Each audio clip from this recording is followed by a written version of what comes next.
من الشيطان الرجيم.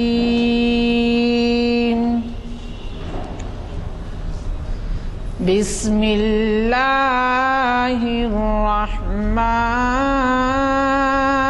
الرحيم.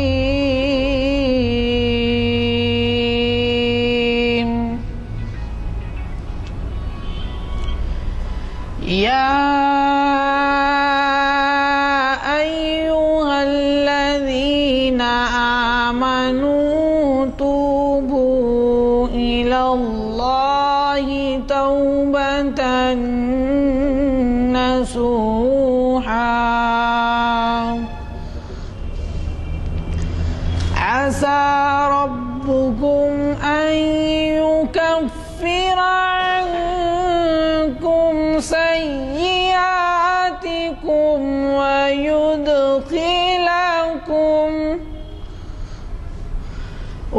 ويدخلكم جنات تجري من تحتها الأنهار. صدق الله العظيم. السلام علیکم. میں سید حامد حسینی سماجی کارکن حزب خواہش جناب غلام یزدانی صاحب کنوینر محافل مسجد عالیہ گن فاؤنڈری اب آپ کی خدمت میں آج کا عنوان اور مقرر صاحب کا تعارف پیش کر رہا ہوں. آپ حضرات جناب اقبال احمد صاحب انجینئر سے بخوبی واقف ہیں. موصوف آج اپنے خود کے تجویز کردہ عنوان حضرت عیسیٰ علیہ السلام کے بعد کیا نبی کی ضرورت ہے پر روشنی ڈال رہے ہیں. ہماری آج کی یہ محفل تاریخ اسلام کی 584ویں نشست بروز ہفتہ 3 فروری 2013 عیسوی مطابق 20 ربیع الاول 1434 ہجری جامع مسجد عالیہ گن فاؤنڈری کے کانفرنس ہال میں بعد نماز عصر منعقد ہو رہی ہے. حافظ و قاری محمد عرفان احمد صاحب کے خوش الہام خیرت سے آغاز ہوا. میں محترم جناب اقبال احمد صاحب انجینئر سے گزارش کرتا ہوں کہ وہ شہ نشین پر تشریف لائیں اور ہمیں اپنے خطاب سے سرفراز کریں. رسول الکریم ربی اشرح لی صدری ویسر لی امری واحلل عقدۃ من لسانی یفقہوا قولی. محترم سید حامد حسین صاحب، محترم غلام یزدانی صاحب اور سامعین کرام، یہ جو عنوان چنا گیا ہے یہ 12 ربیع الاول کی مناسبت سے اس ماہ میں نبی کریم صلی اللہ علیہ وسلم کی آمد کے کئی جلسے ہوتے ہیں. یہ ایک پہلو جو ہمارے سامنے ہے آنا چاہیے کہ آیا دوسرے مذاہب بھی نبی کریم صلی اللہ علیہ وسلم کے منتظر تھے یا نہیں تھے. اسی لیے یہ عنوان حضرت عیسیٰ علیہ السلام کے بعد کیا نبی کی ضرورت تھی یا ہے یہ لیا گیا ہے. اس کے دو وجوہات ہیں. ایک تو یہ کہ اہل کتاب میں یہودی اور دوسرے نصارہ. یہودیوں کا کیا خیال ہے نبی کریم صلی اللہ علیہ وسلم کے تعلق سے اور عیسائیوں کا کیا خیال ہے، اور ان خیالات کے پس منظر میں ان کے عقائد کے اعتبار سے کیا قرآن نے ان کے خیالات کی تردید کی ہے، وضاحت کی ہے، تاکہ ہم کو کسوٹی مل سکے، اس پر روشنی ڈالیں گے. پہلے یہودیوں کا خیال کیا ہے اس کے اگر اس کو سمجھنے کی کوشش کریں. یہودی یہ سمجھتے ہیں کہ حضرت ابراہیم علیہ السلام سے جو وعدہ کیا گیا تھا وہ وعدے میں یہ تھا کہ بنی اسرائیل ہی میں سے نبی آئیں گے. تو وہ بنی اسرائیل میں سے نبی آتے رہے اور باوجود ان کی